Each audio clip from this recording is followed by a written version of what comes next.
तो फिल्म की शुरुआत में हम एक लॉयर कैथलीन को देखते हैं। उसके पास उसकी एक नई क्लाइंट पोली आती है जो उसे बताती है कि मैं नैनी का काम करती हूँ। कुछ दिन पहले ही मेरी जॉब गई है और मैं ज्यादा खर्चे अफोर्ड नहीं कर सकती, लेकिन जिस घर में मैं रहती हूँ उस घर का ऑनर मुझसे बार बार रेंट बढ़ाने की बात कर रहा है जिससे मैं अफोर्ड नहीं कर सकती और इसीलिए मुझे आपकी हेल्प चाहिए। जितना हो सकता था कैथलीन उसे गाइड कर देती है और इस दौरान पॉली नोटिस करती है कि कैथलीन प्रेग्नेंट भी थी। खैर कुछ अरसा गुजर जाता है और हमें दिखाया जाता है कि कैथलीन की बेटी पैदा हो गई थी और वो अब काफी बड़ी भी हो गई थी। कैथलीन की एक और बड़ी बेटी भी थी। घर के काम, दोनों बच्चों को संभालना और जॉब करना, कैथलीन अब इन सब चीजों को अच्छे से मैनेज नहीं कर पा रही थी। उसका घर भी मेन रोड पर था। हमेशा उसे डर लगा रहता था कि अगर बच्चे बाहर चले गए तो कहीं उनका एक्सीडेंट ना हो जाए किसी कार से। खैर आज वो अपनी दोनों बच्चों को लेकर क्रॉस करने के लिए निकल जाती है और तभी मार्केट में उसे मिल जाती है दोबारा से पोली। कैथलीन और पोली आपस में बातें करने लग जाते हैं, लेकिन इस दौरान कैथलीन की बेटी उन्हें काफी डिस्टर्ब करती है।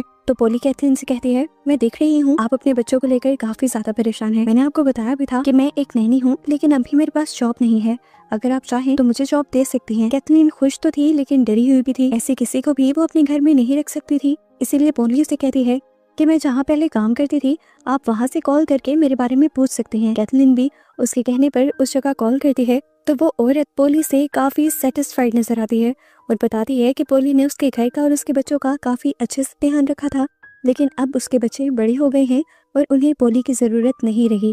अपनी सारी तसल्ली करने के बाद कैथलीन और उसका हस्बैंड पोली को अपने घर पर जॉब दे देते हैं। कुछ दिन गुजरते हैं और कैथलीन ये देखकर खुश हो जाती है कि उसकी दोनों ही बेटियां पोली के साथ काफी ज्यादा अटैच हो गई थी। कैथलीन आकर अपने हस्बैंड और पोली को बताती है कि कल को मेरे कुछ कलीग्स लंच पर आ रहे हैं और उनके लिए मैं सारा लंच खुद प्रिपेयर करूंगी। वो पोली यहाँ तक कि अपने हस्बैंड को भी किचन में आने नहीं देती, लेकिन इसी दौरान हम नोटिस करते हैं कि पोली कई मर्तबा बहाने से किचन के अंदर आई भी थी और उसने कैथलीन के बनाए खाने के अंदर कुछ मिक्स भी कर दिया था। खैर कुछ देर बाद सब लोग खाना खाने बैठ जाते हैं। खाना सबको ही पसंद आता है। खाने के दौरान पोली भी इन लोगों के साथ ही बैठी हुई थी। कैथलीन का दोस्त पोली से पोली के बारे में पूछता है और पोली अपने बारे में ज्यादा जो बात हाईलाइट करती है वो ये कि वो गरीब है और उसकी फैमिली नहीं है। अब उसके शहर में रहने के खर्चे पूरे नहीं हो रहे, इसीलिए वो अपने गांव वापस चली जाएगी। ये बात कहते ही कैथलीन उससे कहती है, तुमने मुझसे ये बात डिस्कस नहीं की। खैर ये लोग इस टॉपिक को बात के लिए छोड़ देते हैं और अपनी बातों में लग जाते हैं। कैथलीन ने आज अपने दोस्तों को अपने घर पर ही स्टे करवाया था और रात होते ही सभी लोगों की तबीयत खराब हो जाती है सिवाय पोली के, क्योंकि पोली ने ही वो सूप नहीं पिया था, बाकी सब लोगों ने पिया था। जाहिर सी बात थी उसी ने तो कुछ मिलाया था। अब ये बात कोई भी नोटिस नहीं करता और कैथलीन सबके बीमार होने का इल्जाम भी अपने ही ऊपर ले लेती है। वो जब इस गिल्ट में रो ही रही थी कि ना वो किसी का ख्याल रख पाती है और ना ही कुछ अच्छा कर पाती है, तभी पोली आकर उसे दिलासा देने लगती है और ऐसे पोली कैथलीन के भी दिल के काफी करीब हो जाती है जैसे वो उसकी बेटियों के दिल के करीब थी। कैथलीन को जब ये यकीन हो जाता है कि पोली से अच्छी कोई और नैनी उसे नहीं मिल सकती, तो वो इसी टाइम पोली से कहती है कि तुम अपने गांव जाने के फैसले को छोड़ दो, तुम हमारे घर हमारे आउट हाउस में रहो, ऐसे तुम्हें शेल्टर भी मिल जाएगा और तुम्हारी जॉब भी सिक्योर रहेगी। पोली के लिए तो ये सबसे खुशी की बात थी। उसने फौरन ही हाँ कर दी और वो यहीं रहने लगी। पोली के घर आने के बाद सब कुछ सेट होने लगा था।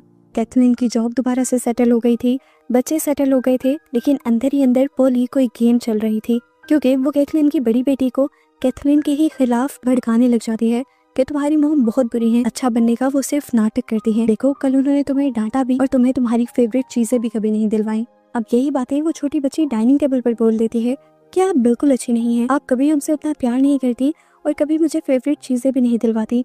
मैं बड़े होकर कभी आप जैसी नहीं बनूंगी, मैं पोली जैसी ही बनूंगी।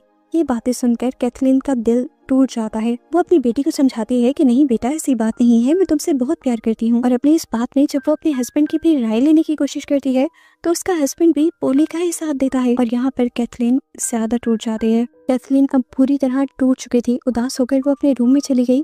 तब उसके हस्बैंड ने उसे नोटिस किया, उसे मनाया। आई एम सॉरी, शायद मैंने तुम्हें ज्यादा कह दिया है, लेकिन तुम भी गलत सोच रही हो। जितना तुम पोली को गलत समझ रही हो उतनी वो गलत नहीं है, वो अच्छी है। दिन गुजरते रहते हैं और हर गुजरते दिन के साथ कैथलीन की दोनों बेटियां पोली के साथ ज्यादा अटैच होती रहती हैं। यहाँ तक कि कैथलीन के हस्बैंड को भी पोली की आदतें बहुत ज्यादा पसंद थी। वो काफी केयरिंग थी। इसी वजह से कैथलीन को अब पोली से इनसिक्योरिटी होने लगी थी। ऐसे ही न्यू ईयर का दिन आ जाता है। ये सारे फायर सेलिब्रेशन देखने के लिए जाते हैं और जब घर आते हैं तो कैथरीन को अपनी बेटी के रूम से अजीबोगरीब आवाजें आती हैं। डर कर वो रूम में जाते हैं तो देखती है कि उसकी बेटी बुरी तरह डरी हुई थी और उसके हाथ में बहुत सारे फायर क्रैकर्स थे। वो अपने हस्बैंड और पोली दोनों को ही डांटने लगी कि किसने दिलवाए हैं उसे फायर क्रैकर्स। पोली ने फौरन से सॉरी कह दिया और कहा कि मुझे नहीं पता था कि वो ऐसे डर जाएगी, मुझे तो ये लग रहा था कि वो एंजॉय करेगी। सॉरी सुनने के बावजूद कैथरीन का गुस्सा कम नहीं होता और वो पोली से कहती है, अगर कोई हादसा हो जाता तो तुमने कुछ सोचा भी नहीं।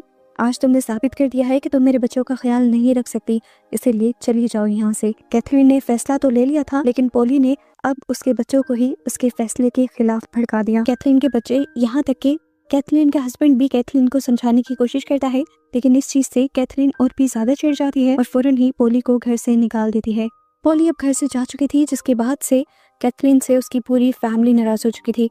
अपनी बेटी को तो वो समझा नहीं सकती थी, लेकिन वो अपने हस्बैंड को समझाने की कोशिश करती है। देखो, पोली वैसी नहीं है जैसा तुम समझ रहे हो, उसके इरादे खतरनाक लगते हैं मुझे और इसीलिए मैंने उसे घर से निकाला है। लेकिन कैथरीन का हस्बैंड तो कुछ सुनने को तैयार ही नहीं था, वो उल्टा कैथरीन से ही नाराज हो जाता है और यहाँ पर कैथरीन ठान लेती है कि वो अपने आप को प्रूफ करके छोड़ेगी कि वो ठीक है। अब क्योंकि कैथरीन एक लॉयर थी, इसलिए उसने पूरा प्लान बनाया और उसी प्लान के तहत वो पोली को उसके घर से लेने चली गई।